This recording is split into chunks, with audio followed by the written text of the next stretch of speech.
예, 안녕하십니까. 부동산으로 부자되기 TV 공인중개사 임동성입니다. 오늘은 전에 말씀드린 지구 단위 내 토지에 대해서 말씀드리고, 이번 시간에는 지구 단위 외의 토지에 대해서 말씀드려 보겠습니다.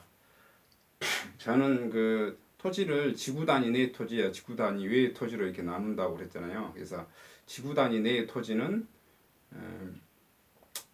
우리가 통상 이제 LH가 가져간다고 LH가 판 토지 중에 사실 건물이 다 건축 가능한 토지만 팝니다. 아주 예외적으로 건축 가능하지 않는 주차장 부지를 뭐 파는 경우는 제가 봤는데, 그런 거 제외하고는 건축물을 다 지을 수 있습니다. 그래서 특별히 법에 대해서 뭐 검토할 게 없어요. 뭐든지 토지는 건물을 지을 수 있음으로 해서 가격이 많이 상승하거든요. 어떻게 보면 개발행위를 할 수 있는 거니까. 그런데 지구 단위 밖의 토지는 건물을 지을 수 있는 토지와 건물을 지을 수 없는 토지가 있겠죠.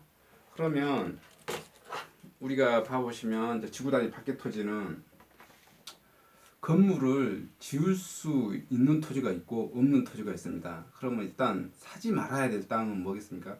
건물을 지을 수 없는 토지는 절대 저는 사지 말아야 된다고 생각합니다. 물론 건물을 지을 수 없는 토지가 가격은 올라가요. 가격은 우리가 말하면 통화량이 계속해서 제가 풀린다고 말씀드렸잖아요. 풀린 가격만큼 물가 상승률에 반영해서 올라가죠. 안 올라가진 않습니다. 그런데 우리가 항상 토지를 사거나 뭐 부동산을 살 때 대출을 끼고 사는 거잖아요. 그래서 대출 이자보다 이게 더 많이 올라간다는 보장이 없어요. 항상 부동산을 투자할 때는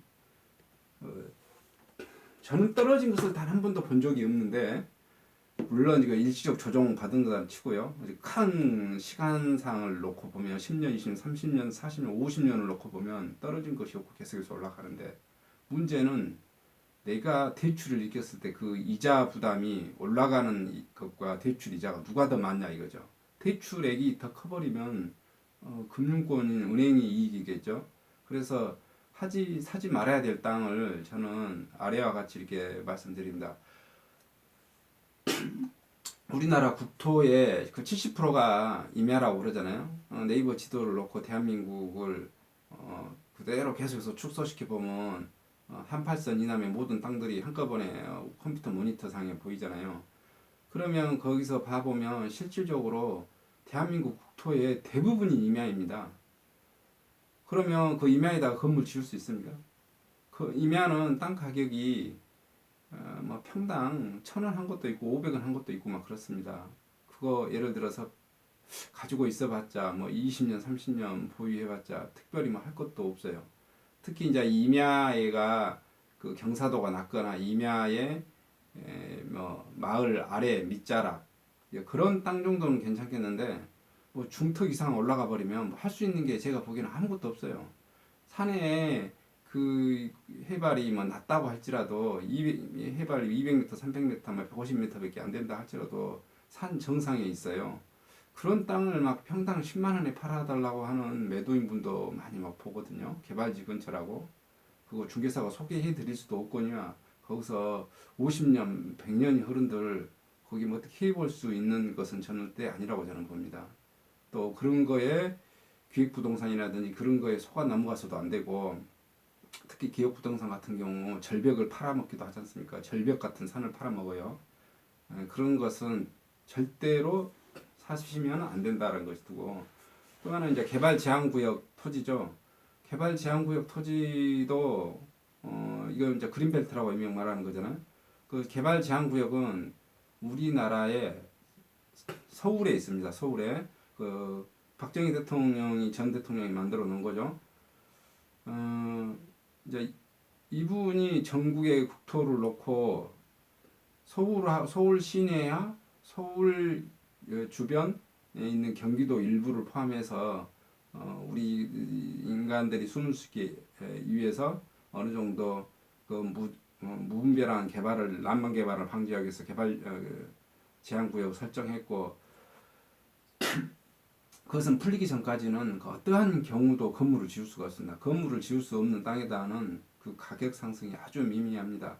물론 그 개발 제한 구역을 본인이 정치권이라든지 뭐 정재계 아닌 인맥이 있어서 그 풀릴 거 내부 정보 알고 사셨다가 하면 모르겠지만 우리는 그런 거 할 수도 없고, 특히나 여러분이 그 개발 제한 구역 토지나 뭐그 논이나 그런 것을 사서 그 안에서 내가 무슨 풋살 경기장을 운영한다든지 무슨 특별한 사업을 하실 분들은 뭐 개발 제한 구역을 땅을 사셔서 어떻게 평지 같은 임야 사셔서 뭐 사업을 해볼 수도 있겠어요. 그러나 내가 단순하게 묻어두기 식으로 그 사신 경우는 좀 이렇게 권해드리지 않는 게 좋은 것 같고, 그다음에 이제 그 시군구 땅에서 봐보시면 조그마한 개발 제한 구역이 그 다음에 광역시에도 있고요. 광역시에 다 있습니다. 그리고 유일하게 지금 그 개발 제한 구역 그 일반 시에서는 경남 창원 마산 이쪽에 있습니다. 거기가 왜 그 광역시도 아닌데 그렇게 개발 제한 구역 땅이 있냐면, 거기는 지금 광역시를 준비하기 위해서 미리 그 창원시에서 이렇게 준비 작업을 하고 있는 것 같아요.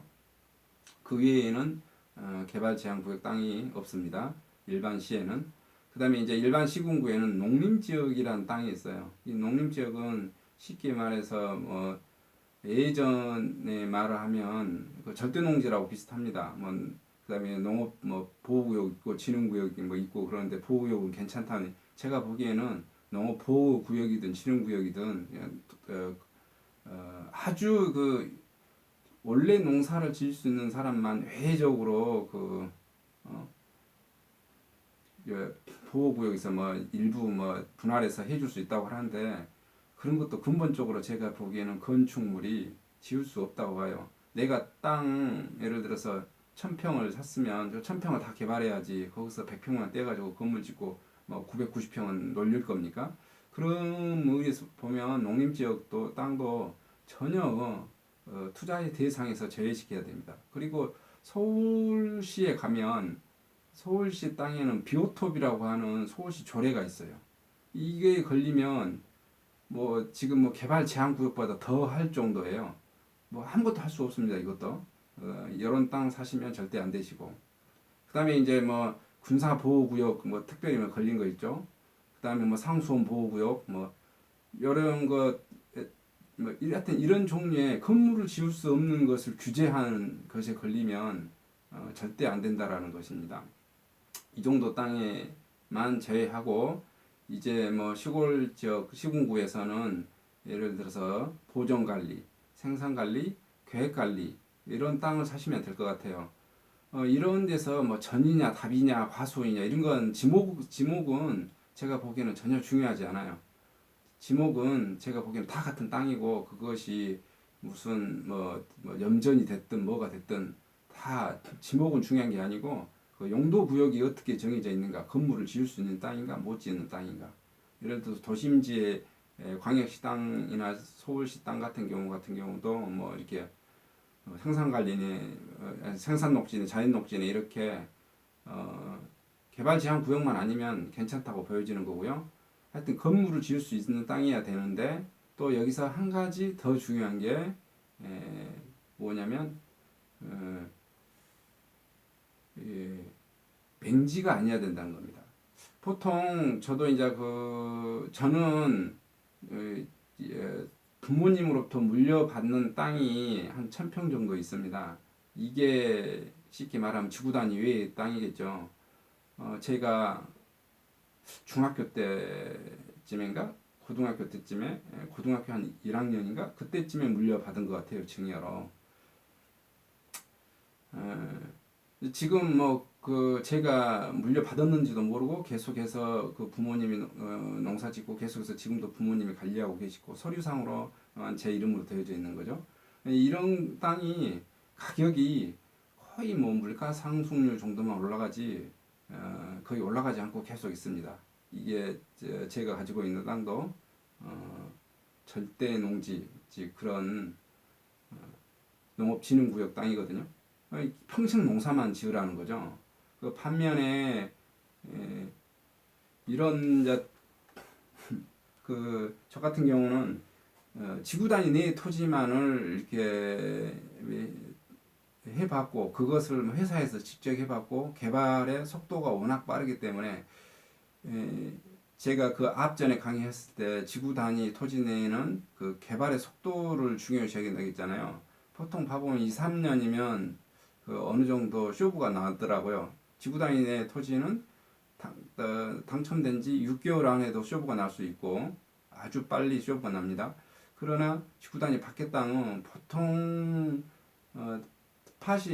투자하신 분들을 보면 5년은 거의 기본인 것 같고 7, 8년, 거의 10년 이상 보유하신 분들이 거의 엄청 많습니다. 제가 뭐 상담해보고 뭐 하시면. 근데 그분들도 지구 단위 외의 토지는 예를 들어서 10배 뛰기, 20배 뛰기, 뭐 100배 뛰기 이렇게 먹을 수 있는 그런 부의 그 빅뱅을 바라보고 이렇게 투자를 하시는 거죠. 예, 그런 점에 있어서 지구 단위 외의 투자는 장점이 있는 거고 지구 단위 내의 투자는 내가 계약금만 집어넣고 6개월이나 1년 사이에 2억, 3억, 4억, 뭐 많게는 10억까지 땡길 수 있는 그런 그 총액 개념, 자산 상승에 대한 총액 개념인 거고요. 지구 단위 외의 토지 투자는 2배 뛰기, 5배 뛰기, 10배 뛰기, 100배 뛰기 이런 식으로 배수 뛰기를 하는 것 같아요. 그러면 당연히 좀 투자 기간이 길어지는 것 같고 그 다음에 가장 제가 지구 단위 외에 투자를 하시는 것 중에서 지구 단위 외에 투자를 하시는데 이 지구 단위 경계로부터 보통 봐보면 2km 이내의 토지를 많이 이렇게 투자를 하라는 책들이 엄청 많습니다. 근데 이제 제가 그 봐보면 이것이 100% 맞지를 않는 것 같아요. 지금 제가 이 지도를 좀 이제 그려놓은 건데 만약에 그러한 그 2km 이내의 토지에 투자라는 맹신에 의해서 이 지구 단위가 여기 계획되어 있고 여기 지구 단위 바깥의 땅이 있지 않습니까? 1km 이내예요. 그런데 이 땅이 만약에 개발 제한 구역 땅이라든지 비오톱이라든지 여기가 무슨 농업진흥구역 절대농지라든지 하면은 이 지구 단위 내의 토지가 다 완전히 개발하려고 하면은 이 토지 작업해서 건물까지 다 완성돼서 도시가 되려면 한 20년 걸리거든요. 그 20년 동안 여기는 아무것도 못 하고 있는 거예요. 물론 정말 부자이신 분들은 개발 지행 구역 땅도 투자를 합니다. 왜 그런 분들은 투자할 거예요? 근데 그분들은 상가도 가지고 있고 아파트도 여러 채 가지고 있고 그다음에 지구 단위 내에 토지도 여러 필지 가지고 있고 지구 단위 밖에 예를 절대농지라든지 그린벨트 땅을 사둡니다. 이건 무슨 목적이겠어요? 그렇죠. 자기 아들한테 물려주거나 자기 손자한테까지도 물려줄 생각을 하고 그분들은 사시는 거예요. 근데 우리는 그렇게 못 기다리거든요. 우리의 가장 목적이 뭡니까? 2, 3년 안에 쇼부 보고 싶은 거 하지 않습니까? 내가 지금 이 젊은 나이에 빨리 그 팔아치워서 내가 뭐 1억이나 2억, 3억 토지 사서 지금 담은 1억이나 2억이라도 먹고 싶은 게 사실 가장 큰 목적이거든요. 그렇게 되려고 하면 이런 이 도로가 없는 이런 맹지, 이 도로가 있더라도 겨우 농로 정도나 있는 이런 절대농지라든지 또는 이 안에 아예 그 도로도 없는 맹지. 예를 들어서 여기가 생산관리 땅이기는 한데 여기가 도로가 없어요. 맹지예요. 그러면 20년 이상 묶인다고 봐야 되거든요. 그럼 이런 토지를 사는 것보다는 제가 보기에는 이렇게 지구 단위 내에서부터 멀리 떨어져 있더라도 멀리 이게 떨어져 있어요. 멀리 떨어져 있더라도 어떻게 해야 됩니까? 도로에 접속되면서 건물을 지을 수 있는 땅에 투자를 해야 된다는 겁니다.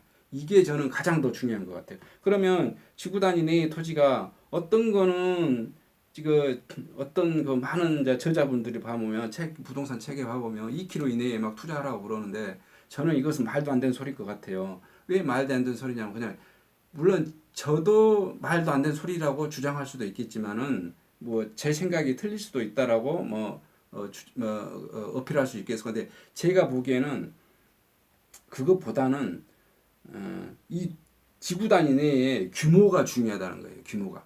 지구 단위 내가 이게 30만 평짜리예요. 그러면 이 경계로부터 한 1km 이내 정도만 하셔야 될 것 같아요. 만약에 이 지구 단위가 한 100만 평이 우리 신도시의 기준이거든요. 그럼 100만 평이 되면 한 그 정도는 한 2km? 우리 지금 빛가람 혁신도시 같은 건 220만 평이잖아요. 이 정도 규모면 제가 보기에는 이 경계로부터 5km까지 투자하셔도 상관없다고 저는 보거든요. 5km까지 투자하는 것의 기준이 뭐냐면 도로예요. 도로에는 건물을 지을 수 있고 이런 시골 땅에서는 5km 정도면 도착 거리가 차량으로 이 경계에서부터 이 도착하는 데는 차량이 막히지 않기 때문에 아주 가깝게 갑니다. 직선거리 5km라 해도 엄청 빠르게 가거든요. 그런데 내에 창고를 지을 수 있고 공장을 지을 수 있고 식당을 지을 수 있고 뭐 건물을 지을 수 있고 이러한 효과가 있다고 보지. 이 내측에 있는 이러한 절대농지라든지 맹지 같은 경우는 물론 가격은 올라갑니다. 가격은 올라가는데 뭐에 의해서 올라가겠습니까? 기대감에 의해서 올라가죠. 어떤 개발의 이익 때문에 올라가는 게 아니에요. 그거는 개발의 이익이 있어야 토지는 빅뱅이 이루어질 수 있다는 거죠. 지금 평생 여기는 지금 이 지구당 이내를 개발하는데 한 20년 걸릴 거란 말이에요. 20년이 걸리는데 토지 작업하는데 한 10년, 건물 지어 올리는데 10년 이렇게 한 20년 걸릴 건데 그때까지는 이거는 계속 놀려놔야 된다는 거거든요. 그렇지만은 만약 내가 4km나 5km 떨어져 있는 땅이라 할지라도 어떻게 됩니까? 당장에 여기서 식당 하시겠다는 분이 나타나거나 창고를 하시겠다는 분이 나타나거나 공장을 지어서 하겠다는 분이 나타나면 이건 가능하거든요. 그리고 이게 제가 막 이렇게 도로를 이렇게 뭐 중앙선을 이렇게 그놨잖아요. 이렇게 6차선이라든지 이렇게 6차선에 부착된 땅이면 더 좋겠죠. 그 다음에 4차선 옆에 이렇게 부착된 땅이 좋고 최소한 2차선에 붙이거나 최소한 1차선이라도 어떤 그 시골 땅에 가보면 이 1차선인데 1차선이 차가 비껴갈 수 있는 1차선이 있고 못 비껴갈 수 있는 2차선이 있어요. 못 비껴갈 수 있는 1차선은 좀 그렇고 봐보면 그 중앙 분리선이 그어져 있지는 않으나 아스팔트라든지 아니면 시멘트가 되어져 있는데 차가 두 대가 시속 2, 30km라도 비껴갈 수 있어야 됩니다. 비껴갈 수 있으면 나중에 이런 1차선은 2차선으로 이 도심지가 개발되면 확대될 수 있고 이 1차선 옆에다는 건물을 지어서 할 수 있거든요. 물론 최소한 이제 2차선 옆에다 투자하시는 게 좋을 것 같은데 그래서 저는 토지 투자를 할 때는 도로에다 투자를 하는 게 더 좋다라고 보는 겁니다. 만약에 고독 신도시 같은 경우 규모가 더 커진다고 하면은 그것은 그 경계로부터 더 범위가 벗어나도 된다라고 보는 거거든요. 그래서 도로망을 중심으로 토지를 투자하고 건물을 지을 수 있는 곳에 투자하는 것이 저는 더 낫다고 생각을 합니다. 이상 내용을 마치도록 하겠습니다.